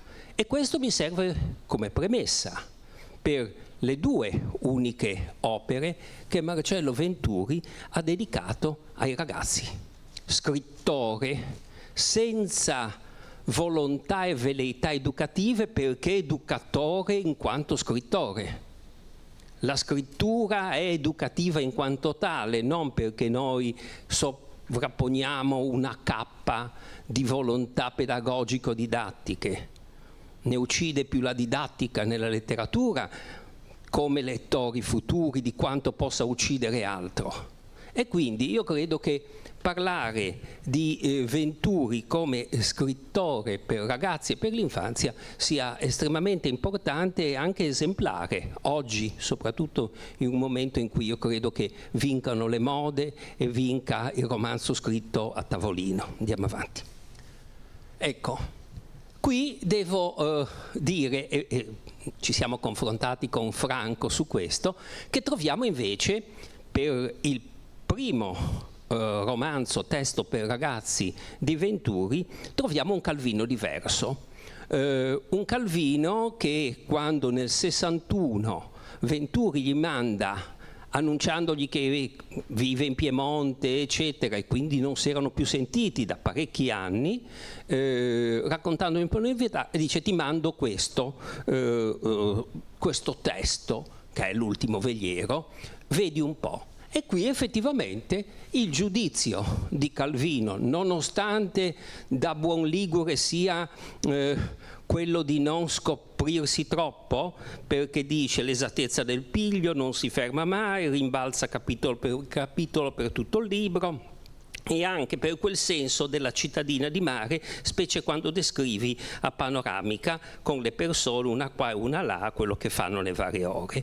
Però poi, e in questo forse vince quello i genovesi mi capiscono il maniman genovese, cioè mi espongo troppo, e dice: il capitano come personaggio è un po' troppo prevedibile nella sua monomania, perché come vedremo in questo romanzo, molto bello a mio parere, ben costruito, c'è questo capitano che con altri marinai vecchi vive in questo ospizio di suore ed è talmente trattato male, emarginato, le suore li mandano a mendicare, dicono non ce la facciamo a mantenervi, andate, vanno a mendicare, e quindi sogna di prendere il largo con un veliero, poi vedremo ci riuscirà. Ma in questo caso Calvino dice ma in fondo un po' prevedibile, eccetera. Quello che vorrei è che si sentisse di più una vera competenza delle cose marinare. È una favola, d'accordo, ma se ci fosse più sapore di realtà tutto sarebbe più gustoso. Quindi Calvino, una volta tanto rispetto a quei giudizi netti e negativi, apprezza il romanzo, tanto è vero che poi dopo avergli consigliato di mettere un glossario di cose marinare o marinaresche, se volete, in fondo, cosa che Venturi farà nelle edizioni, dice: io lo presento, siccome il romanzo era stato già presentato da Crovi a lui, dice: io lo presento e spero di farti avere un contratto per un corallo. E infatti il romanzo uscirà da Einaudi nei coralli. Andiamo avanti. E lì vedete le varie edizioni che questo romanzo ha avuto. E a me la cosa incuriosisce e piace, perché se ci pensate, nel 62 esce in questa edizione, che purtroppo fra l'altro Amazon mi ha fatto uno scherzo, l'avevo trovata in antiquariato, l'ho presa da una libreria di Lastra Assigna e mi ha mandato la seconda edizione che già possiedo, quindi adesso dovrò anche restituire la cosa. Avevo fatto il colpo grosso a 20 euro e invece mi è andato male, mi ha ingannato Amazon. Però voi vedete una cosa interessante, nel 62 esce in edizione, diciamo così, per adulti. Nel 66 esce nell'edizione Libri per ragazzi di Einaudi, che è, io credo, una delle più belle collane storiche di libri per ragazzi, perché Einaudi fa, il vecchio Einaudi, fa quell'operazione estremamente importante, cioè prende autori grandi, importanti. Voi pensate, non solo il grande Rodari che scrive per ragazzi, ma c'è tutta la compagine einaudiana per adulti che entra nei libri per ragazzi. Addirittura inizia la collana con le avventure di Caterì di Elsa Morante, tanto per dirne una, cioè è una collana importante, ma Einaudi trasferisce in 4 anni il libro, che continua a essere nell'edizione per adulti, in questa edizione per ragazzi, illustrata variamente da pittori impressionisti francesi, da quadri, da riproduzioni. Nel 92, quindi dopo molti anni, Einaudi Ragazzi, per le varie vicende mondadoriane eccetera, Einaudi Ragazzi in blocco, la parte ragazzi passa al gruppo editoriale EL Einaudi Ragazzi, appunto EM. E allora Orietta Fatucci, che è a Trieste come casa editrice editoriale, ma al marchio Einaudi Ragazzi, lo ripubblica in questa collana per ragazzi altrettanto bella, con altre illustrazioni o altro. Ma il romanzo continua a vivere e, guardate caso, nel 2007 Camilleri, lettore di Venturi, che apprezza e dice uno tra i migliori romanzi italiani pubblicati nel secondo Novecento, e ritorna per adulti. È un po' quello che diceva all'inizio, la vera letteratura non conosce poi i confini dell'età, la vera letteratura è educativa in quanto tale, e questo di Venturi ne è l'esempio. Possiamo andare avanti. Qui vi ho messo un po' di citazioni con le prime illustrazioni della prima edizione per ragazzi. Non voglio obbligarvi a leggere, ma quello che già veniva fuori ascoltando anche le relazioni precedenti, e soprattutto quella di Franco letteraria, è questa capacità stilistica, questa capacità di racconto che Venturi ha. Qui siamo davanti ad una storia che è apparentemente molto semplice. Un gruppo di vecchietti, vecchi marinai, con un capitano ma anche altri, vivono in queste ristrettezze, in queste suore che non erano molto simpatiche a Venturi, vengono fuori piuttosto male, diciamo, o altro, e quindi meritano che questi vecchietti ogni tanto facciano loro dei dispetti. Ma a un certo punto arriva in porto un veliero, di quei vecchi velieri, destinato al disarmo, ad essere così distrutto. E questo vecchio comandante, quando lo vede, incomincia a sognare e spera e vuole prenderlo per imbarcarsi e partire con i suoi compagni, andare. Dove non si sa, non importa, l'importante è partire. E allora inizia, e lì Venturi è molto bravo a raccontare questa vicenda, che mette ad esempio in contatto il capitano con l'imprenditore che ha acquistato il veliero e lo vuole demolire. E questo è il brano. Allora quello dice: io voglio fare di più, vi vendo il veliero allo stesso prezzo, ma quel giorno voglio vedervi partire, quel giorno, aggiunse con aria trionfante, sarò sul molo del porto. E noi vi saluteremo con le vele spiegate, disse il capitano muovendo un passo avanti, e ti faremo pernacchie, pensò. E questa è la chiusa già dell'intendimento che questo comandante con i suoi amici ha, andare via e anche sfidare quelli che sono i poteri. Da un lato c'è il potere delle suore che li condizionano, addirittura costringendoli all'elemosina, dall'altro c'è il potere, diciamo, del padrone della barca che quasi li sfida. Io ve lo do, ma tanto non partirete, siete dei vecchi, e allora la sfida noi ti faremo pernacchie. Andiamo avanti. Altro tema che a me ha colpito in questo romanzo, sempre per quella sospensione che così me non dispiace a livello narrativo, è questo tema della morte. Uno di loro, di questi vecchi, non riesce a partire perché morirà prima. Quindi entra anche il tema della morte, ma entra con una capacità di scrittura. Il vuoto della terra si confonde col cielo e dentro di sé tiene racchiusi milioni di cuori che battono, milioni di occhi che guardano, e questo da sempre, senza stagioni, senza tempo, perché il mare è al di fuori delle stagioni del tempo, perché il mare è più forte delle stagioni e del tempo, è più forte della morte stessa. Questo salto, il passaggio dal tema della morte, della tragedia del loro amico, al tema del mare come fuga in avanti, come prospettiva addirittura per il futuro. Andiamo avanti. Ecco. Qui ci sono queste illustrazioni di questo Nascimbene, che era un fotografo illustratore, molto belle a mio parere, in un bianco e nero dove questi grigi sono straordinari, danno idea proprio del movimento, ma soprattutto danno idea di questa conclusione, che a me pare bellissima, e poi si udì il respiro del mare e il veliero ci entrava dentro, ne prendeva il ritmo, e anche lui, il capitano, respirò insieme al mare. È un'altra di quelle conclusioni all'avventura cui accennava Franco, e cioè la sospensione. Dove andranno? Dove finiranno? Come finiranno? No. L'importante è che ci sia un respiro comune. Il respiro del mare diventa il loro respiro diventa il respiro del mare. Io credo che questa sia una conclusione davvero stupenda di alta letteratura. Possiamo andare avanti?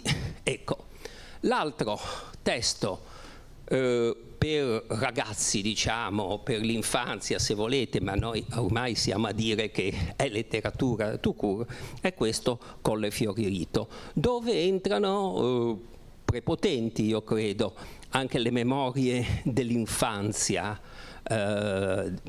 ferroviaria, se vogliamo, di Venturi. La storia è interessante, anche questa editoriale, la dice lunga su come si muovesse l'editoria per ragazzi. Nel 79 a Torino nasce una piccola casa editrice, Stampatori. Chi la cura è questa signora, giovane intellettuale, Simonetta Simonis, mi pare si chiamasse, che decide, sempre in base a quel principio che io credo condiviso, che la letteratura è senza confini, di fare una collana per l'infanzia e per i ragazzi affidata a scrittori che scrivono per adulti normalmente. Lì esce una traduzione di Fenoglio, se non sbaglio anche, no? Che appunto con Franco a suo tempo ne avevamo parlato. Escono altri autori, Malerba eccetera, tutti autori di letteratura, ed è una collana purtroppo che, come sempre succede, i pionieri restano poi indietro, restano, come si suol dire, col cerino in mano, cioè con i conti da pagare, perché durerà una collana questa 2 anni a livello editoriale e poi sparirà, tant'è vero che adesso questi libri non si ritrovano nemmeno quasi in antiquariato.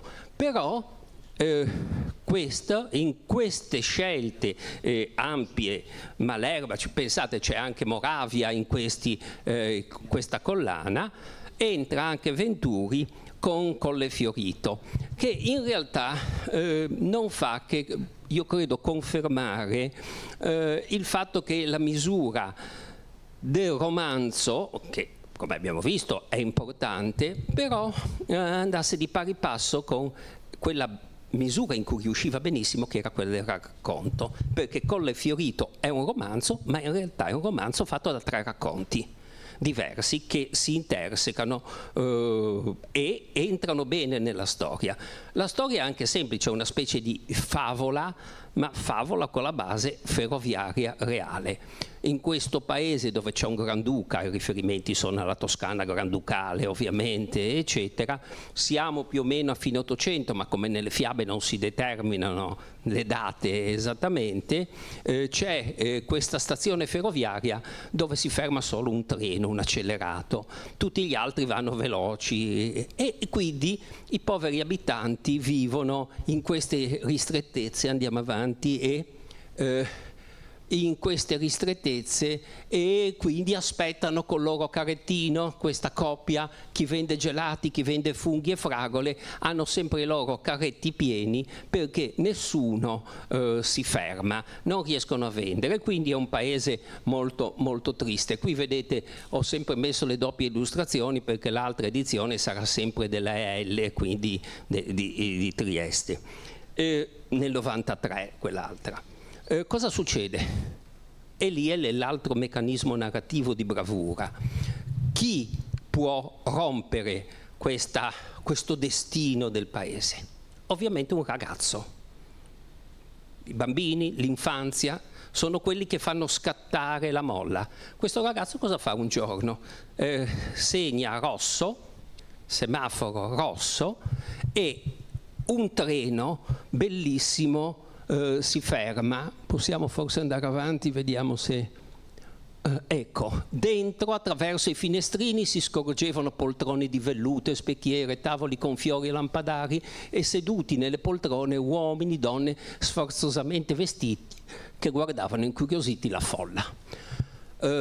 È il treno del Granduca, il quale scende un po' perplesso, un po' arrabbiato perché si è fermato, chi è questa gente, perché mi sono fermato, e il bambino, ragazzino, nostro protagonista, trova un modo, dice: ma noi volevamo far assaggiare il nostro gelato, le nostre fragole, le nostre specialità. E allora il Granduca, che non sapeva nemmeno del paese Collefiorito, dice: ah sì, Collefiorito, niente, non ne conosceva l'esistenza, incomincia a dire: oh, ma che belli, e alla fine si sarebbero fermati anche i treni diretti per caricare gelati e lamponi da spedire in fretta alla capitale. Cioè, da paese dimenticato, questo, come in una fiaba, ma in una fiaba dovuta all'ingegno del ragazzo che trova la soluzione, diventa paese importante centrale. E qui c'è quel binario che dicevo, perché a un certo punto Venturi stacca, loro sono felici, ma andiamo avanti. Verso sera il treno blu ripartì, voi vedete, fra l'altro le illustrazioni sia dell'una sia dell'altra edizione sono anche molto belle, caratterizzanti, molto semplici ma molto efficaci. Andiamo ancora avanti. Ecco, il finto villeggiante, questo è il secondo racconto. Il secondo racconto, che però ha è in sequenza.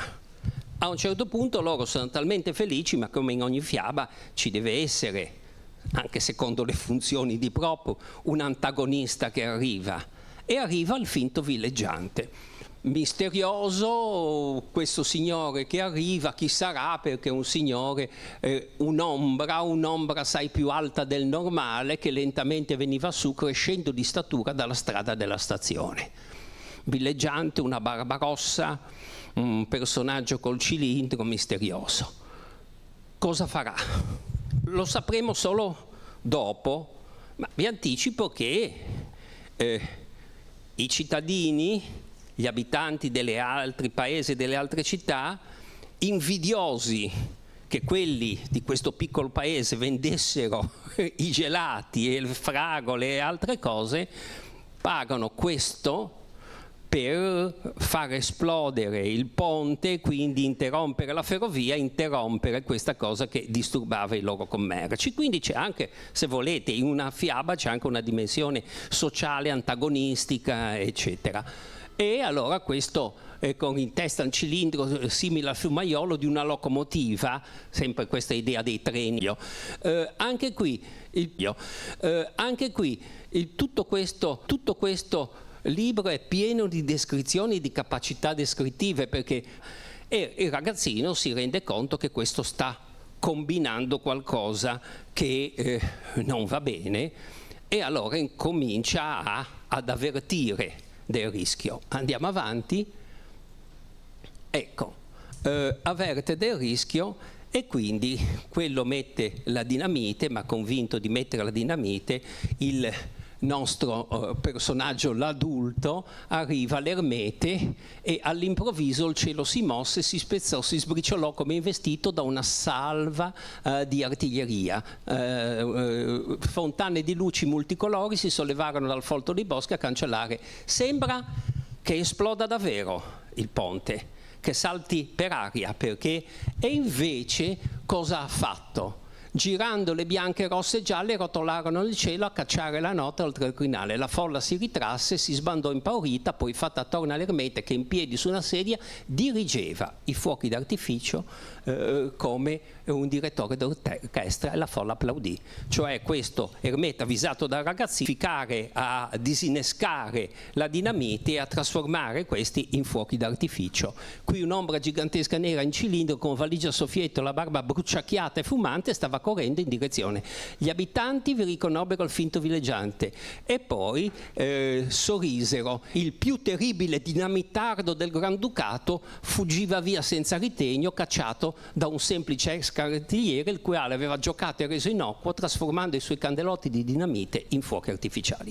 A mio parere è una trovata straordinaria anche questa dal punto di vista narrativo, trasformare la dinamite, la dimensione di morte, in questa dimensione giocosa di vita. E questo è il romanzo, ma non finisce, perché manca un terzo racconto. Andiamo avanti. E il terzo racconto è Il macchinista innamorato. Occupandocene a suo tempo, io con un piccolo saggio, e Franco ovviamente con tutta la sua storia di Attenzione a Venturi, c'è anche un legame in questo macchinista innamorato con un altro racconto di Venturi. Ma questo di nuovo è il terzo tema. C'è un macchinista sporchissimo altro che è innamorato di questa bella smorfiosa del paese, e a un certo punto questa naturalmente lo ignora, perché figuriamoci è sporco o brutto, ma alla fine di nuovo, come in ogni fiaba, la cosa si risolve in questo modo. Vabbè, qui c'è tutta la storia, ma voi vedete che il macchinista alla fine, grazie alla trovata di una delle signore, anche loro un po' aiutanti magici, se vogliamo, come nella fiaba, sotto si caricavano i treni con l'acqua sotto, e da sporco che era diventa bianco, e allora effettivamente anche la smorfiosa, perché l'anacleto bagnato come un pulcino adesso era più buffo che brutto, il che significa che insomma ci potrà essere anche in questa storia un lieto fine.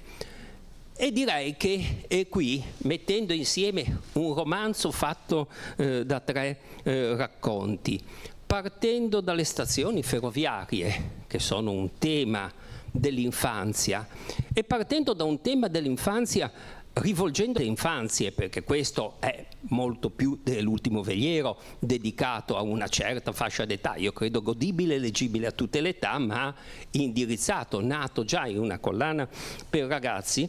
A me pare che questa appunto costruzione fantastica di Venturi parte da un'infanzia sua per rivolgersi ad altre infanzie